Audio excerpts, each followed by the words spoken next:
it. I'm doing a solo outing today. Mark couldn't make it out. We're going to go and visit Heather Gentleman at the gallery. There we are. We're in the heart of Yorkville. And this is the gallery here in the Art Association.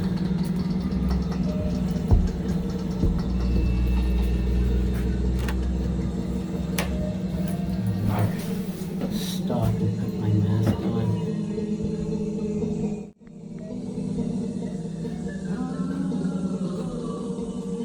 Wow, look at the space, it's amazing. So earlier in the year we were talking to Heather about, while she was working on this show, so now it's quite wonderful that we can come in and actually see the work. So this body of work is called Expedition of the Fantastical. I'm Heather Gentleman. And what this work is looking at is colonization in the Victorian era and looking at colonization on Mars. And I am postulating, are we going to be taking the constructs of colonization forward when we explore other planets? And so the question is, do we want to do that? And what kind of society would we like to live in? How ethical and humane will it be? Yes, because I feel like right now I'm standing in the center of going like 120 years in the past and 120 years in the future. Right, and right. I'm seeing that it's very similar. So, and that's because a lot of it hasn't changed in present. So, and so I was thinking about right now we have rovers or rockets with rovers going to Mars. They left in July. They're going to get there in February, and they have European Union, we have Russia, China, and the United States. And they all have their flags, and they're all representing their own countries. Right. And I'm thinking, well, when we go to Mars, are we going to be Russian Martians, or American Martians, or Canadian Martians, or are we going to be Martians? It looks like we're literally taking our colonial constructs to Mars. Totally, yeah. This one here, I just created a little Victorian box with a Martian rock. And if you use your QR code, you can see a video I made about a childhood lost. This one here just sort of refers to the idea that we always want more. No matter what, where we are, we always want more. Grasping for more. You know, we have now, like, this is like the Victorian hand. So it kind of speaks to the Victorians wanting to reach out and go to different countries and to discover, like, I like the word discover, new lands and new resources and new people. And we're like that now with Mars, that we just don't have enough. Someone wants to possess or be the, again, in that show Away, just that they struggled with that, and some of the astronauts were like, we're going to be the very first people to step on Mars. Like, we'll die for that. It's just like... It's really, I don't know, I don't even understand. No, It's so important. It doesn't gel with my maybe self-preservation or appreciation of what I have. So, you know what's it going to be like for people So going this is sort of like a city, self-contained city, yeah. Well, 8 months. So you know what it was like. We were talking about Away, which was so great. They talked about that journey. Yeah. But that's only the first part. So they're stuck together for 8 months. Yeah. Then they're living in these habitats which are very restrictive. And you can only leave if And you're they're trying to terraform, trying to replicate Earth in a bubble, basically, right? Yeah. So is this the ship, or this is the once they land? It's a ship. It is the ship. So I was, when I looked at creating the images for these larger paintings, I just thought about 1950s sci-fi. Yeah. And I thought this was kind of... That's fun. It's very bug-like. Yeah. It's very it's like an anthropomorphic kind of spaceship. Actually, Elon Musk's starships are really phallic. You take a look at them. So you know there's an architect, kind of visionary architect, Paolo Solari, he sort of designed cities that would contain it all in one block, and I don't even like being in a condo building or like an apartment building, right? Like, Yeah. you know, it means. But think about what it's like right now when we're so isolated from each other Yeah. and we're restricted in our movements, but at least you can go outside for a walk. Yeah. Or go to a grocery store or, you know, sit in your backyard. Yeah. You either.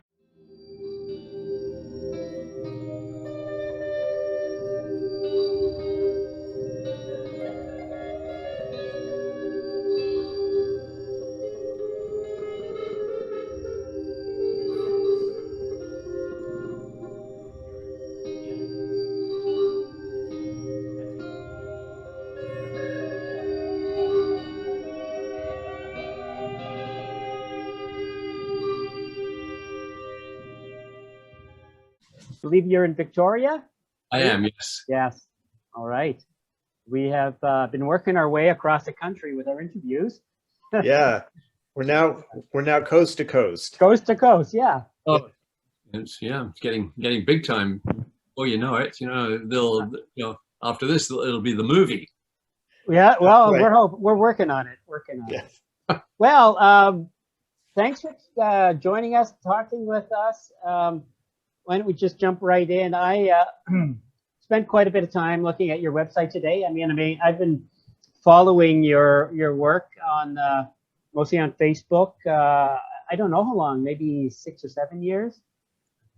And I find it. I have a lot of artist friends on Facebook, and I scroll through, and every once in a while, I'm just stopped in my tracks, and quite often it's your work. Like without even looking who posted it yet, it's just like, wow. And I just, okay, this got to be Lance.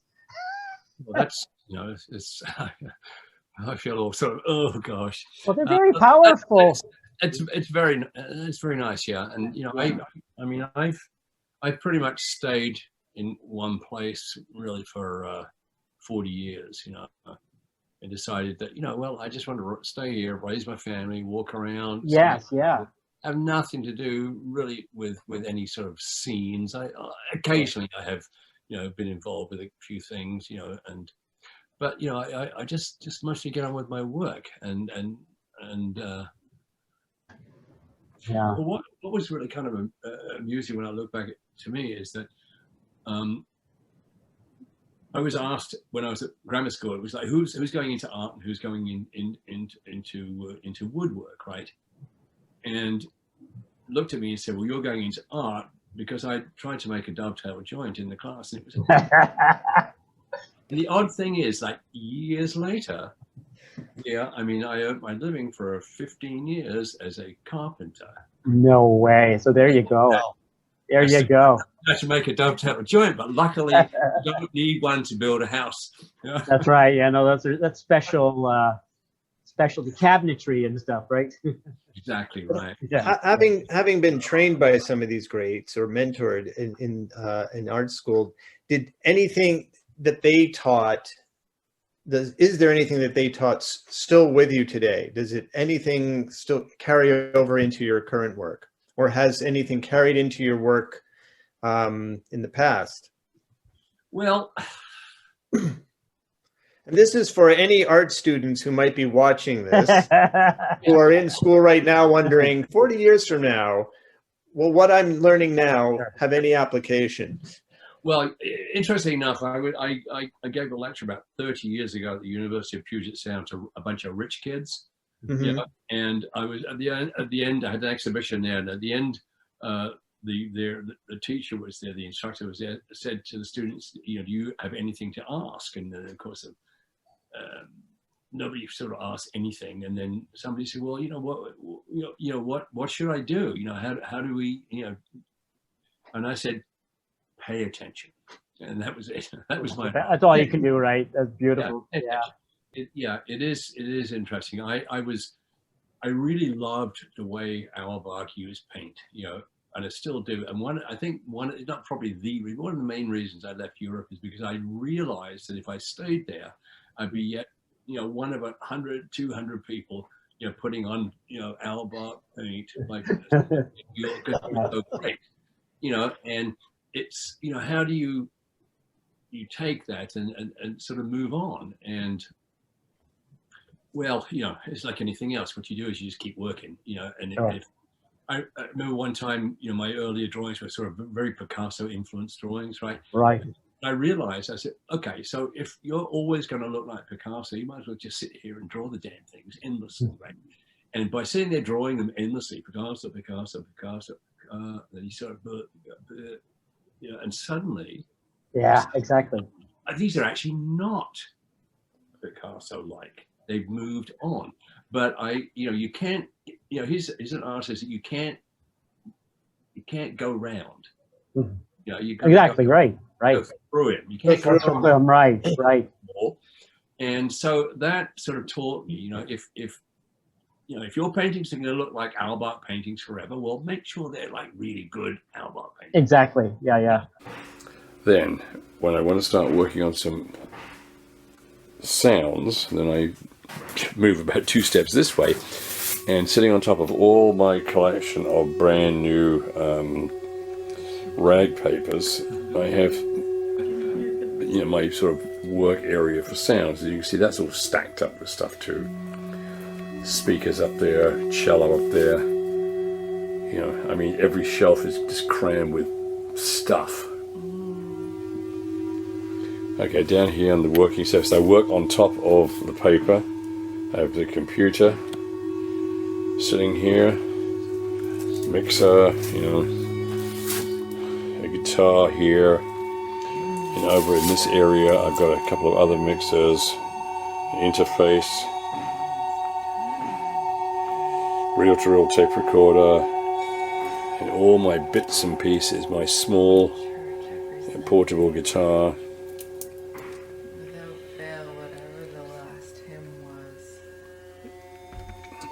All these things make sounds, and I have a little tiny mic sitting up here that picks up sounds, and then it all gets fed into these various mixers out and into here, into the computer, and recorded there. At the same time, I can hear what I'm doing from the speakers up here. Well, you had asked me a question about what I'd gotten from people like Auerbach, and one of the things that I got really was his sort of attitude that there really isn't anything better that he could do with his life. It's all well and good, but there's no explaining. I have no idea. I have no idea why people buy this painting, but not that painting. It's the same thing. There's no rhyme or reason to it, is there? No. I've seen it in art galleries. It's really fascinating me. I've seen, a public walk up and stare at a painting blankly like this, and they look down, and it's a name they know, and they go, "Oh, oh yeah, yeah." There it is. Yeah. Discount name recognition. It's the name. It's Power of name. Oh, it's we don't. It's very odd, and I have no idea how that happened. I wanted to shift a little bit to ask you if your Zen practice influences either the music or the art. Oh, I'm sure it does. It's not the same thing, but on the other hand, when I sort of become one with what I'm working on, and I'm not thinking or intellectualizing it, this is when it actually works. Yeah, your latest works, like the ones behind you there, like when I see them, I like, as I was saying earlier, I think of this emptiness and form together, that balance of right, form is emptiness, emptiness is form. It's right there. I do sort of think that way, but I think it's obvious that everything that we do influences everything else. Of course, yeah. Very big sort of a part of my life, and so yes, if I was asked to write a thesis on it, I would say no, give it to so and so. They write theses on this kind of stuff, right? Right, yeah. I just sit here and ramble, and then I do something, and then I go have a read, But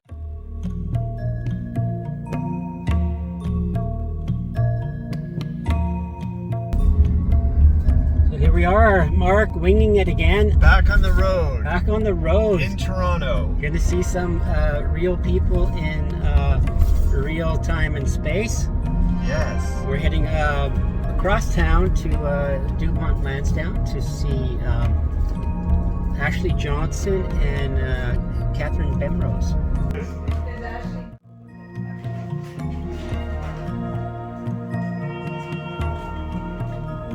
So this is Kathryn's side. Yeah, Nice. and so these things come out of that sort. The piece that she's busy working on. Wow, yeah. So I'm assuming you built all this, the walls, the movable walls and everything? Wow. It's a lot of work lying around. And this is We need twice the amount of space. well, this is such a great way to create more space, right? It's like when you go into Home Depot and they have like 3 layers of, like the small ones, they have like 3 layers of tools. They're brilliant. Aren't they awesome? Like 2 walls, they're not 3 walls That for is painting. phenomenal. You need to photograph that, right? We've got to Yeah. talk about that. Yeah, yeah. That is phenomenal. Brilliant. It is totally brilliant. That is It's amazing. the barn, it's a barn door thing. Oh, yes, okay. Yeah. And then I just put Like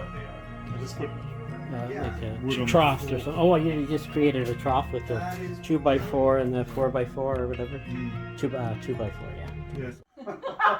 Half of her work, yeah. And now these works are for an upcoming show. Yes. And so can you tell us a little bit about the Yes, show? my upcoming show is at 401 Richmond at U-Mart Gallery. It's in the lower level, and it starts November 6th. Right on. All the Yeah. work I do is in oil, so I have to make sure it's dry by the end of September so that it can be framed. Ashley will frame it. My partner Ashley will make and do the framing. And then off we go. So I have a show about every year and a half, which is a decent amount of time to get work together and stuff like that. And I love the dates of shows because it drives you forward. Yeah, that And having that you can deadline, I easily agree that, get yeah. waylaid somewhere else, Yeah, and yeah. but you always have that date out there. I was, This one? yeah, that's So- good. So these are more architectural and It's much more structured, and Yeah. it's about something. yeah. Like, I can go either way on this stuff, as most artists can, but these two, this is outside the window, and this is the CPR.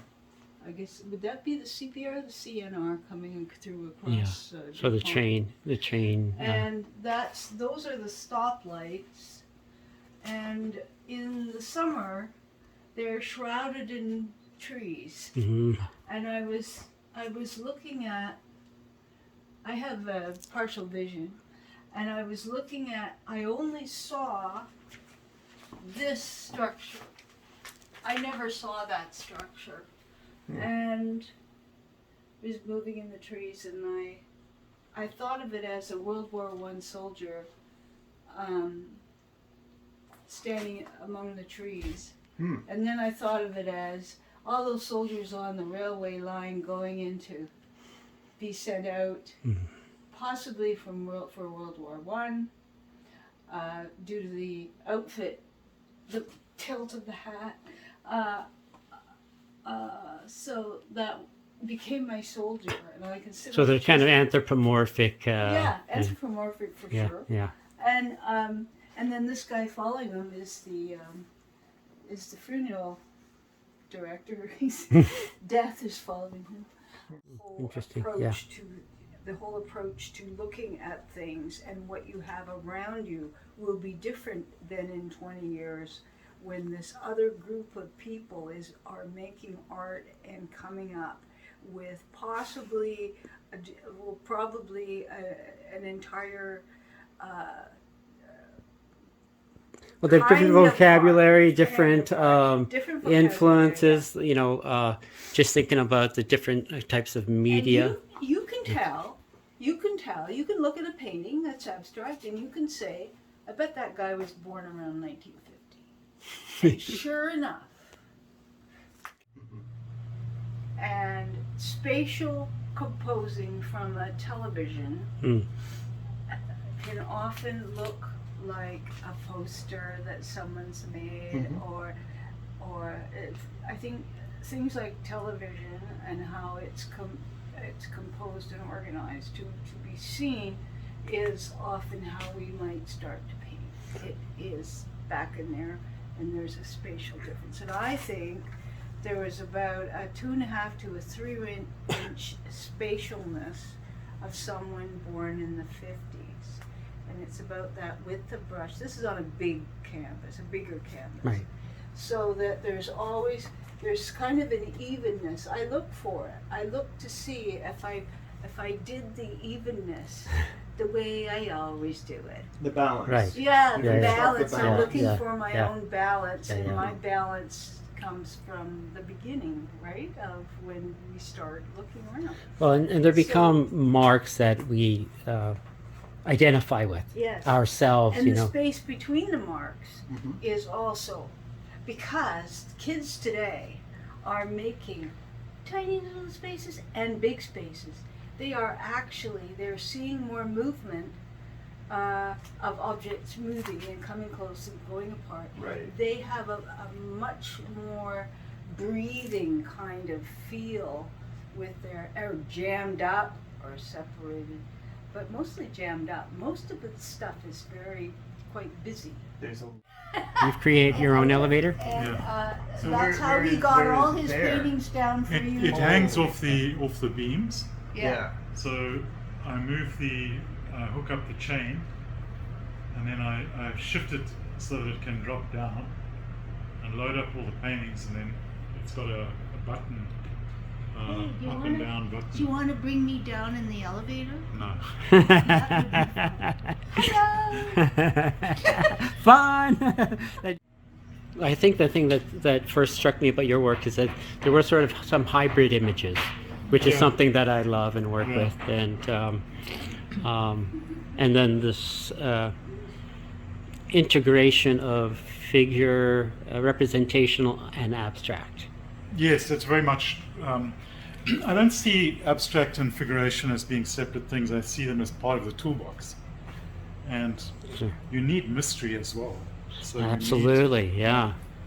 So these pieces all have sort of almost an animal quality to them, Yes, there's an energy of nature and animal. and I try to almost, I would say, I call it loosening identity.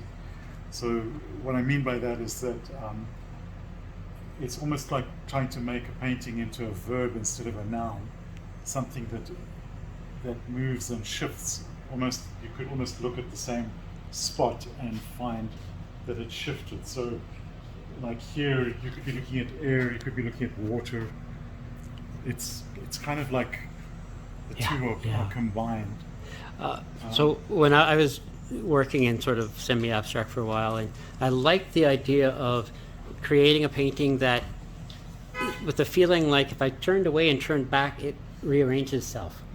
You know, and when you have this sort of kinetic movement, it sort of suggests that, right? Like, Yeah. or it's certainly every time you look, you're going to see something different, or They sort of grow as well. It's like an intuitive process. It's not that you necessarily start knowing what I'm going to do, but right. So Integrate you're a things very as process-based I go painter along. where you're kind of experimenting and playing as you. yeah. I mean, I guess once you commit to an image, that's Yeah. sort of Yeah. part of it. But I feel it's quite important to move a little bit away from sort of humanism to start trying to include animals and environment, yeah, and try to see ourselves in some ways as part of something as opposed to right. So the ecology and sort Yeah. of a larger,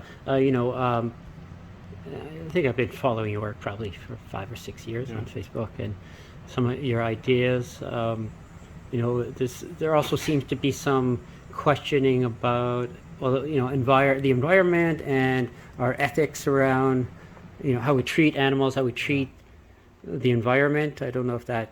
And our thinking about ourselves, because we've kind of defined reality, but it's a huge assumption. And Is it an orangutan? yeah, Yeah, an it's orangutan and an orangutan child. it's called Extinction Madonna. And this is the child. Have you ever seen Parmigianini's I was Madonna going to with the say, long neck? this looks familiar. Yes. So it's the mannerist. Yeah, so I've taken, it's almost a decomposition or a death image. Yes. So that baby is the weirdest Yes. Christ baby I've ever seen. Yes. And so it's like he's inserted into something, and the orangutan mother and child is as present as the Madonna. It's like, Right.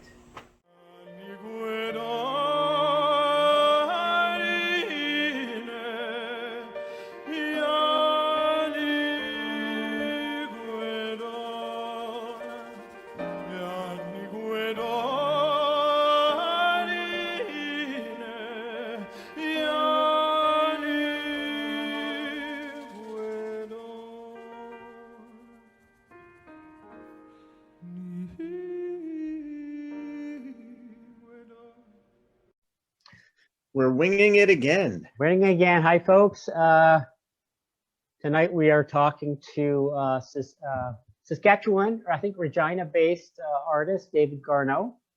And David works in drawing, painting, does performance, is a professor at the university there, I believe, and also does a lot of curatorial work and critical writing. So yeah, let's talk to David tonight. Curious about, I do know one other Regina-based artist, Elizabeth Babin, who we've interviewed. What kind of art scene is there in Regina? So most of the time I spend with the Indigenous artists across Canada, around the world. And so Sigewuwak is the Indigenous Artist Run Center. We've gone through a bit of a chaotic time right at the moment. We're trying to pull that together.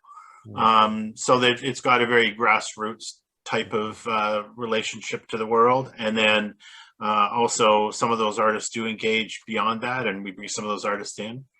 There's some big changes. The Mackenzie Art Gallery has an Indigenous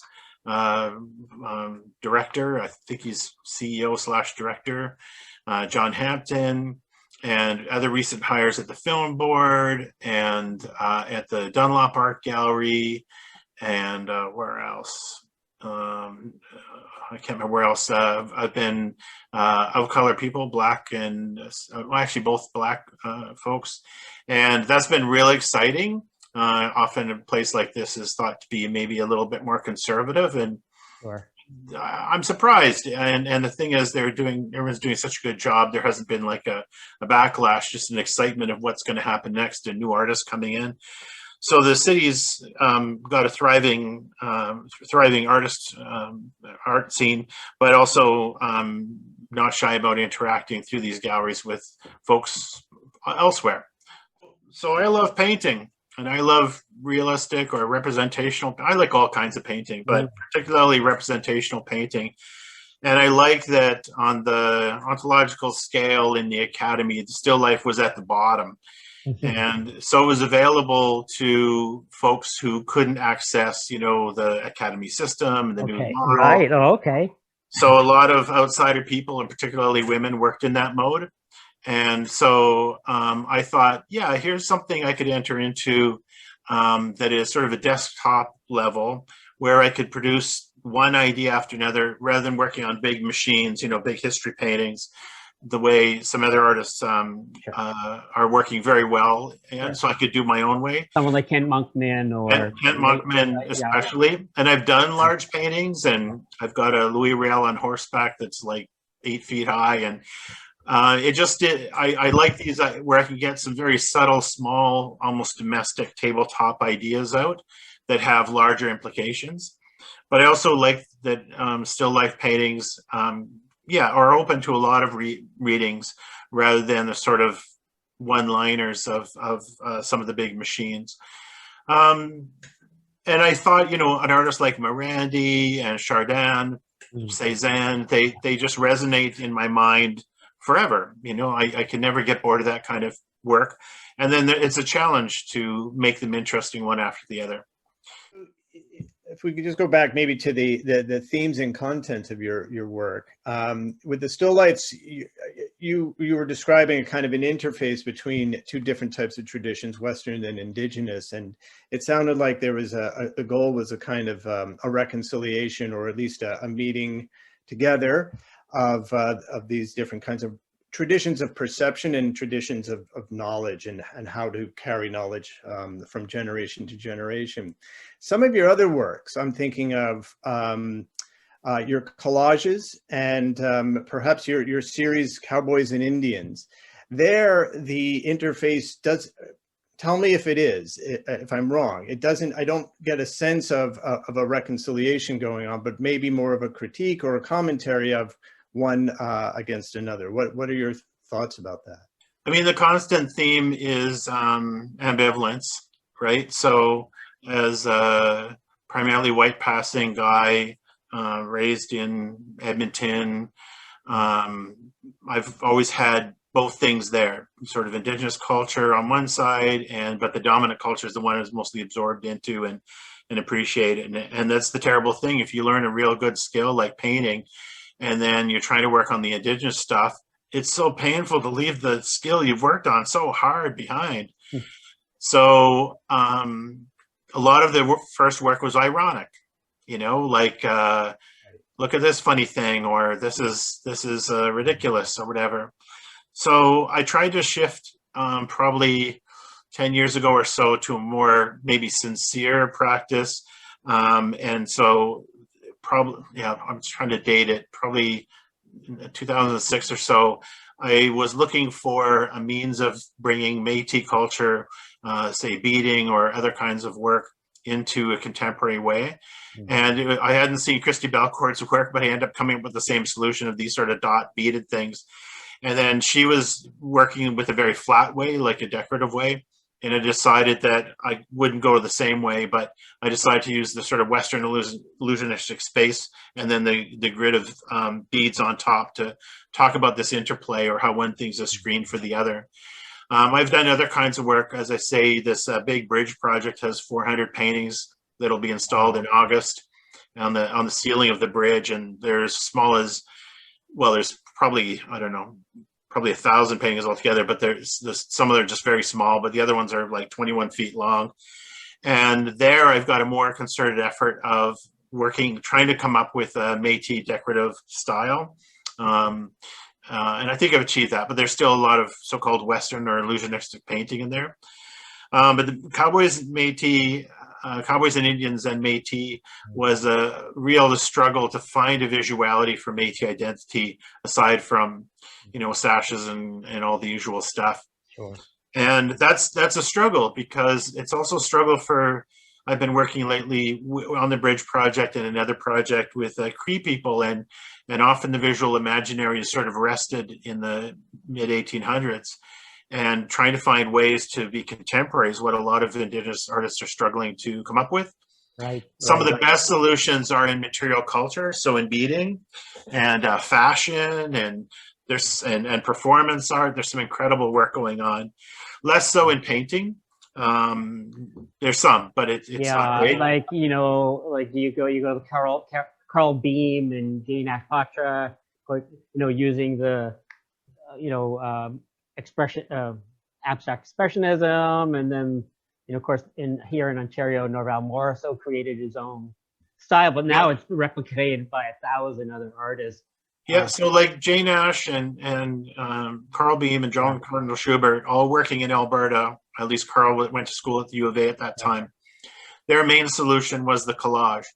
And that was the same thing as me. I'm coming a little bit later and certainly was mentored by Joan Cardinal Schubert. But the idea was to bring in multiple sources to then the viewer has to put some of these things together as best they can and get a sense. But folks who know the meanings, the Indigenous folks particularly, they would get all the signals and triggers. Right. But someone like Joan would stand before a painting and be able to explain all the different stuff. And but it allowed a great more complexity than working with historical culture as a less ironic way.